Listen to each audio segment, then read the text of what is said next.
All right, my name's Pete Stenger. I'm from Northrop Grumman in Baltimore, Maryland. And over the last 5 years or so, we've been sponsoring a senior design project with Florida State University and FAMU. And we've had this X-band radar that investigates SAR image forming, and we've been advancing it each year as part of this senior undergraduate design project. And this year the idea was, well, what can we do with a software radio? Because there's a lot of commercial interest in there. You look at the data sheets, they can do a lot. The bandwidth is modest, but you can do some radar things. Covers a pretty wide frequency band. You can upconvert that to higher frequencies with one conversion and things like that. So it was very appealing from an idea standpoint. Let's try and see how we can get that to work as a back-end receiver exciter in a SAR radar that does digital beamforming. So myself and a mechanical engineer, I have an RF background, but there was 4 students, undergraduate students, in their senior project that worked this past semester. So here's an outline of my talk. I'm going to go over the goals we established for the team. The goals are based on the syllabus for the course. There was a professor, so we had to meet the guidelines of the course syllabus for this class. I got credit for it. Then I'm going to go over the system concept we pursued, give you a context on what we're trying to do, big picture, ConOps. There's a conversion to X-band component. The USRP, starts at the lower IF. You can't get the X-band. And to keep a reasonable antenna size, we had to upconvert. There's an electronics module which contains the USRP and other electronics to do the full thread radar function. And then I'll go into more USRP-centric topics, like how we generate the waveform and how we receive it. We're doing some MIMO and TDM, so we're switching between antenna elements and at the same time coordinating a waveform. So we have some timing coordination to do that's a challenge. Then I'll show you the measurement scene we put up to fundamentally show things were working. And then show the actual measurements that the USRP produced as the heart of the system. And I'll go through the signal processing we did, calibration, the image formation, and then some summary of some future work. So here are the goals. So the basic goal, the top level goal, is to demonstrate fundamental SAR type system performance with USRP as a back-end receiver exciter. And there was also several sub-objectives. And actually on the main project goal, one of the main ones was they're students, so they're in learning mode. And one of the main goals was to expose them to signal technology, signal concepts, and apply them with some real hardware to help build their skill set as they enter industry or grad school, wherever they're going. So that was really an emphasis too here. So we want to demonstrate some sub-objectives that involve some key radar techniques. We want to show how we can create virtual elements from an array. So to create 16 elements, you don't need 16 receive horns to do that. You can do that by creating things virtually. So we use MIMO techniques. We also have to coordinate a radar waveform with these switched elements. So there's some TDM involved. Now we have to upconvert to show that we can upconvert to X-band so we can get a smaller antenna. And then show that we can do digital beamforming because we get quality IQ in the spatial domain to form beams or angle of arrival for scattering in the scene. And then one big thing with a radar like this is you'll see in the ConOps it's a very close range scenario. You got to get rid of that transmit leakage. So we're running FMCW, so that transmit that comes over, you'll get that signal. It's as high as what you receive. So you got to be able to get rid of that. It's fundamental. And then the other thing was let's try to put as many of the signal processes functions in the GNU radio, in the graphical companion as we can, given time constraints in the semester. And we're only using cost components that you can get commercially. So here's a cartoon of the basic system concept. So what we have is 2 line arrays, okay? There's 8 elements that are receive, and there's 2 on the end that are transmit in this axis. And what they're going to do is we're going to digitally form beams. These yellow stripes are narrow pencil beams in azimuth that you form because we have a wide, very large lambda array in this direction. In the other direction, we just have a 1 dimension. So you get these striped 1-dimensional beams in space. Then we have another one in elevation, and that forms the same thing in the orthogonal axis. So if you get scattered energy at a certain range, you can form the union of that, and then you can kind of get a fix on where the scattered energy is going to be in the scene. The other dimension, so that's 2 dimensions in space. You got your as and your L. Now downrange, so there's a 3rd dimension. So at different ranges, you want to image what's at different ranges, so it's not ambiguous. So there we use an LFM chirp waveform, linear frequency modulated waveform, and we have enough bandwidth, and that was one of the critical driving things for the USRP is how much instantaneous bandwidth can we get out of that, because 50 megahertz of IBW is about 20, it's equivalent to like a 20 nanosecond pulse in the time domain. So that means you can, and with 1 foot per nanosecond, that means you can see things, you can discriminate things in range about 10 feet apart. So the more bandwidth you have, the more discrimination you can do in range. So really you have here is 3 dimensions available to do some imaging. Oops. The other point to make is there's no moving parts, so this is static. So we're going to form these beams by not moving a dish mechanically. We're going to form these digitally, all COTS, and we're going to be sending out a pulse. It's pretty long. It's 10 microseconds long. So, and with the range only 40 feet away, that's like a 10,000 foot pulse. So we're going to be transmitting and receiving at the same time. So we really have to separate those two returns.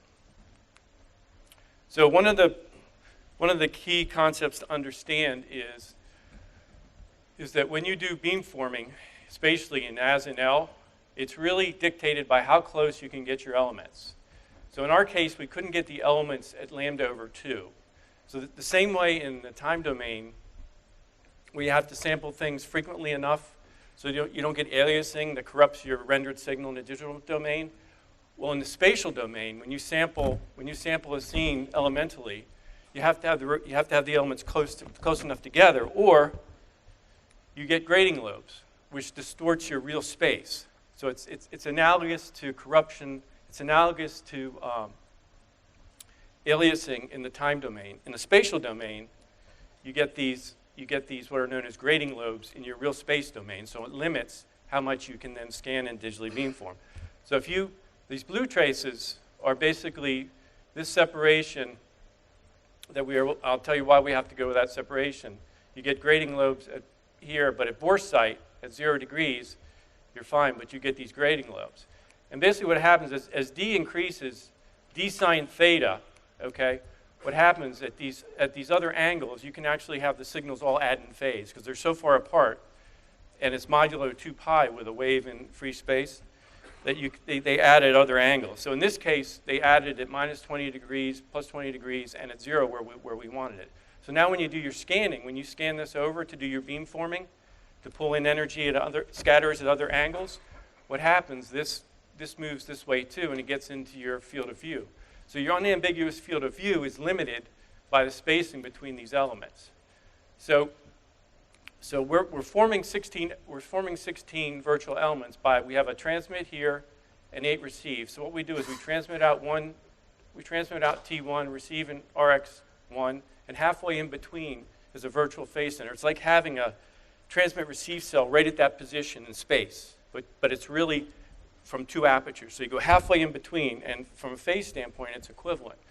So you go through and you out of transmit 1 and you go into transmit 2, 3, 4, all the way, and you create all these phase centers.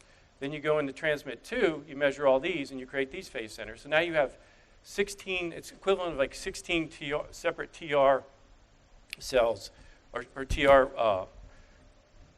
elements. And what you're sacrificing is time. You have to do this, instead of getting them all at once and having 16, or 16 separate receivers with 16 separate antennas, and all that extra hardware. We're doing it with one transceiver, and then we have a switch network that switches the time multiplexes between them to save hardware.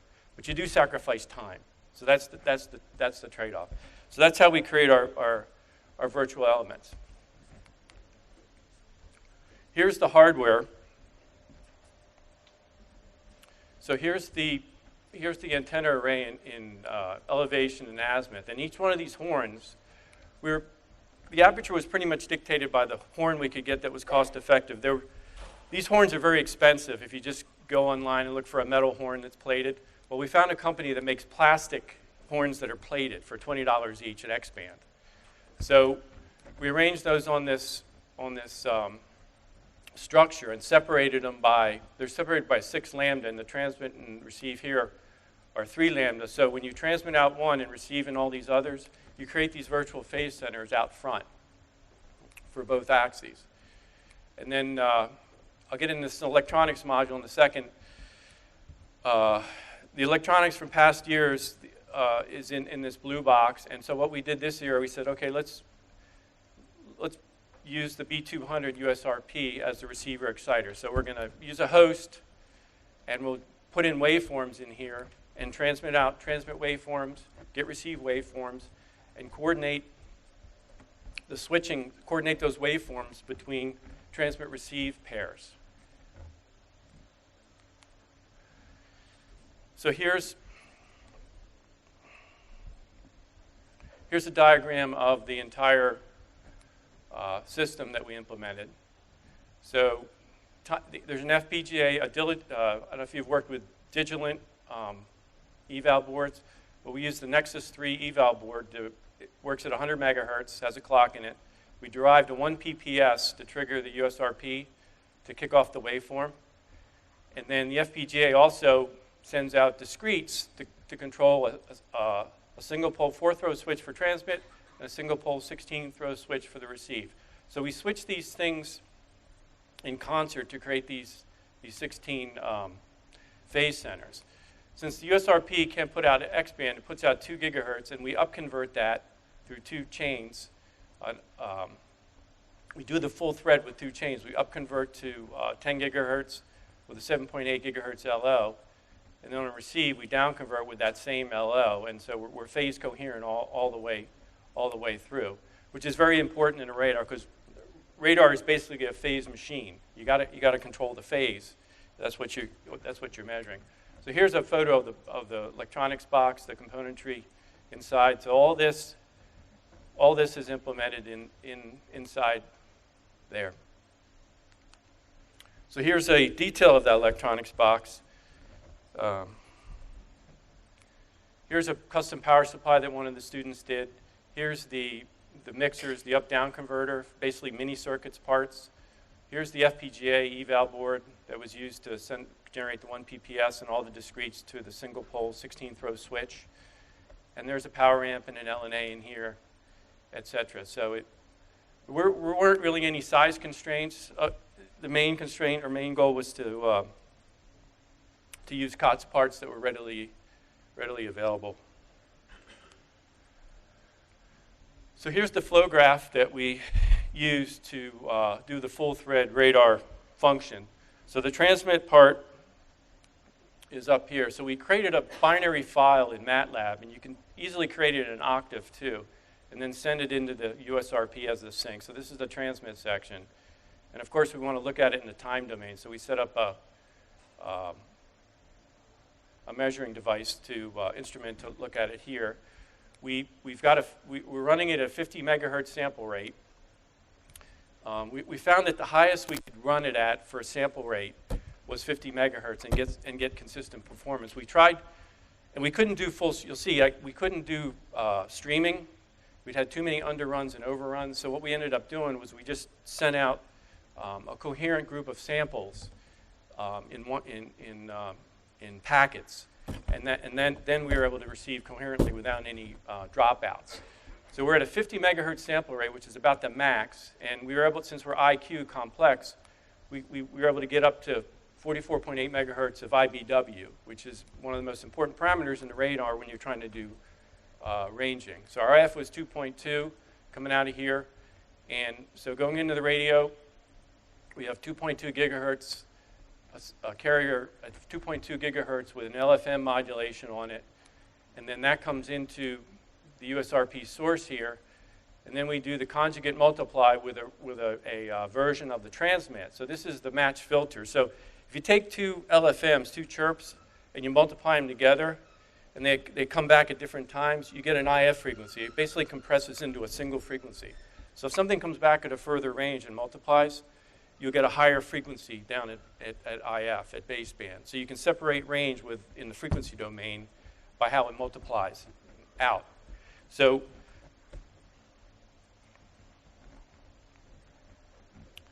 on receive, we take the receive signal, and then we do a conjugate multiply with a version of the transmit, and then we go into the instrumentation and take a look at it.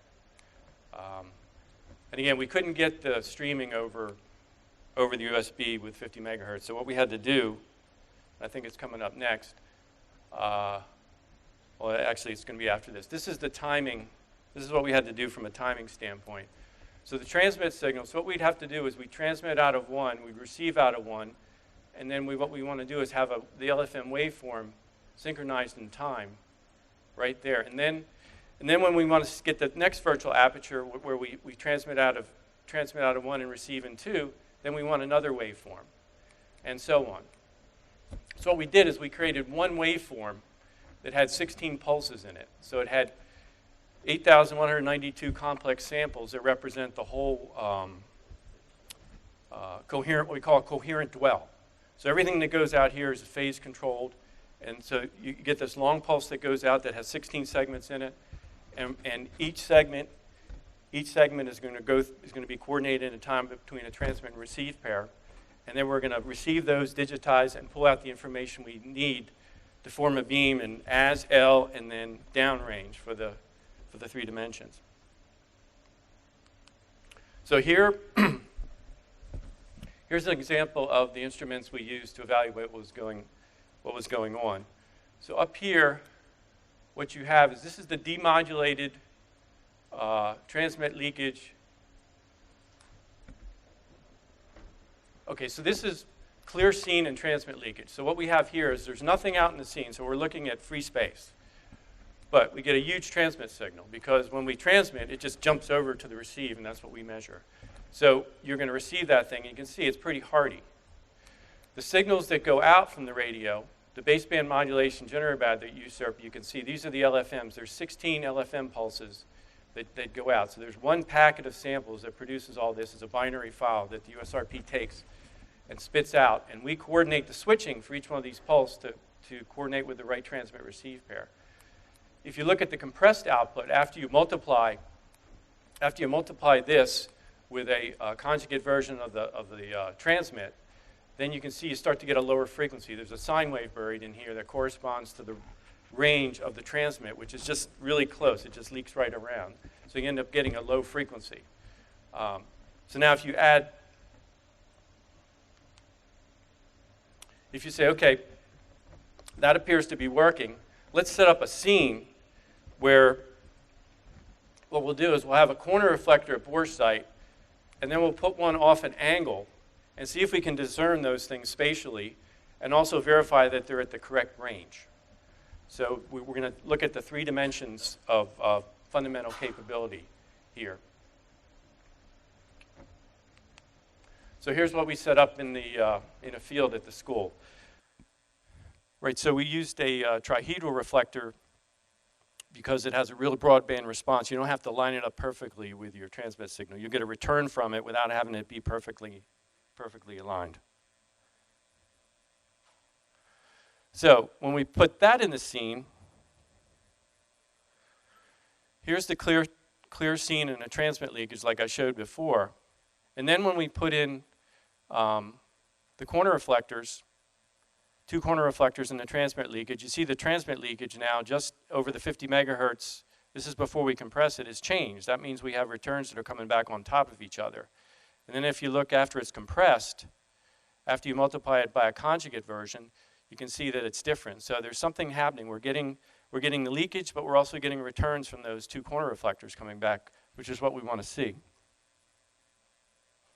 So the next thing we did is, this is where we had to stop here in terms of the using the graphical companion.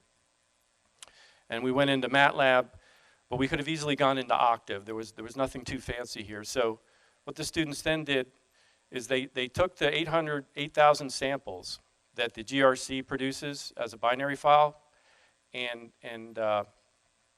put it into a complex domain into MATLAB. The samples end up getting interleaved, so you have to move them around appropriately with a little bit of code.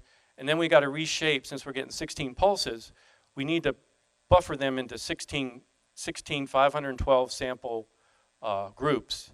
And then when we FFT each pulse, we can see in range the leakage. We should be able to see in range the leakage and also the corner reflectors, and be able to discern them spatially when we do the rest of the processing. Where when we extract for each 16 pulses, when we get the range, what we'll be able to do is we'll be able to decompose angle of arrival in that spatial domain.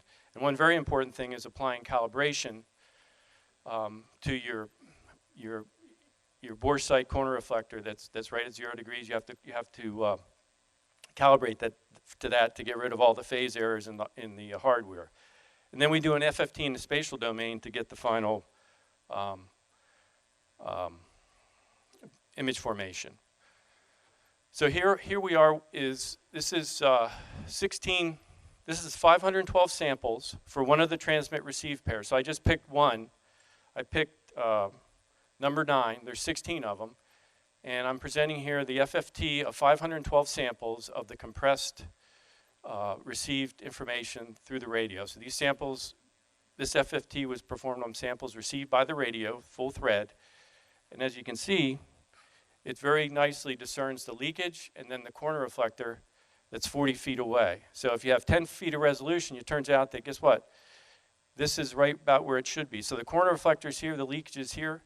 So now, very important, I can filter out this transmit leakage because it's at a separate frequency. So now what I do is for each one of those 16 pulses, I grab this bin here, I grab the peak, and I grab the I and Q phase. And now I form 16 I and Qs and then I'm going to Fourier transform in the spatial domain, and then it'll tell me the angle of arrival of the energy that came from each corner reflector. So I'm going to grab 16 IQs from this FFT bin, that cell right there. And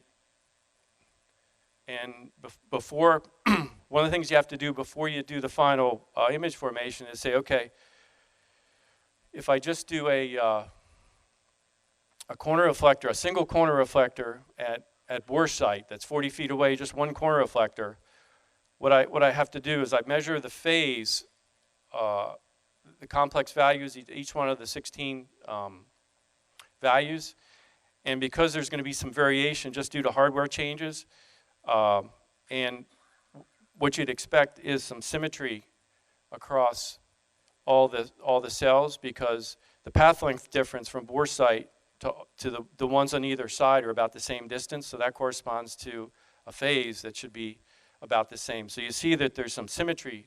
There's reasonable symmetry across that on how we have that lined up. So I neglected to mention that earlier. So this phase response for each element represents the measured phase of a corner reflector at bore sight. And so what you need to do is you have to, since that's at bore sight, you have to make those amplitudes all equal and have zero phase. So all you do is you take each one of these points, multiply it by the conjugate to get rid of the phase, and then divide it by itself to get equal amplitude.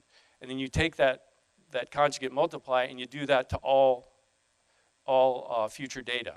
And that gets rid of that corner, that calibrates you to bore sight at 0 degrees. So when we put in the second corner reflector, after doing the calibrate to amplitude of 1 and 0 for this guy. When we put this corner reflector in there, what you end up seeing is the real and imaginary part. So this is the real and imaginary part for 16 of the 16 of the range of the 16 samples that were at the range of this corner reflector. And as you can see, they're starting to form a sine wave. And so what happens is as the scatterer moves further away in angle space, what will happen is that the frequency of this increases. So you use the Fourier transform to decompose this into a frequency, and the higher the frequency tells you where it is in the angle domain. So that's how you discern in the angle domain where one corner reflector is relative to the other to verify fundamental performance. So you're using the Fourier transform to decompose this into angle of arrival of the energy, because each scatterer at each angle is going to give you a different sinusoid response in the IQ domain, and the Fourier transform will decompose this into the different frequencies, which corresponds to different angles of arrival for the scattered energy in the scene. So this was the measurement. We were physically at 5.7 degrees, and when we did the beam formation, or the beam formation, we got another peak at around 5.7 degrees off here. So we're able to, in the angle domain, discern where these two corner reflectors are. Unfortunately, we ran out of time during the semester because these are undergraduate students. They were getting ready to graduate, so and the semester was ending, so there was really no follow-on. Could have done a lot more measurements. So I think this verifies fundamental performance, which was my main goal to achieve for this. So in summary, I would say that the USRP had sufficient phase stability over a coherent dwell of 10 microseconds worth of samples on a full thread, so we could do digital beamforming. It was phase stable enough. We couldn't do the streaming over 50 megahertz. With the USB 3, we had to send out this packet that had all 16 pulses in it. One thing we noticed is that USRP, the phase starts at a different value. Every time you send out a set of pulses and collect the data, it starts out with a different phase. But for beamforming, all you care about is the relative phase between the pulses. You don't really care about absolutely where they start. It's the phase change over the pulses that you're trying to get. So that didn't matter. You need sufficient IBW bandwidth to separate out the transmit leakage. So whatever leaks across, you have to get rid of that in the range domain so you can pick the samples off of at the range that you're interested in, that imaging. And then the other thing we discovered is that with the 1 PPS that launches the waveform out of the radio, well, okay, that's great, but there's a delay. When you say radio, okay, give me a waveform, there's a delay from when that waveform actually comes out the spigot of the radio. So there was an extra delay. We had to empirically determine what it was. And I think a better way to do that in the future is have the 1 PPS launch the waveform, but at the output of the radio, the transmit signal, couple off and detect a signal, have a detector that detects an edge, and then there's a discrete from the FPGA that says, okay, start the switching between the elements. That would be a better way to do it in the future. And for the future, another item for the future is we could collect data over different RF bands by moving the carrier around and stitch together the measured response with different carriers, because each different carriers would, of course, would increase our IBW and try to stitch those together. And then finally, we could add some of the process functions from MATLAB or Octave right into the GRC modules, but we didn't have time. And that's all. Thank you.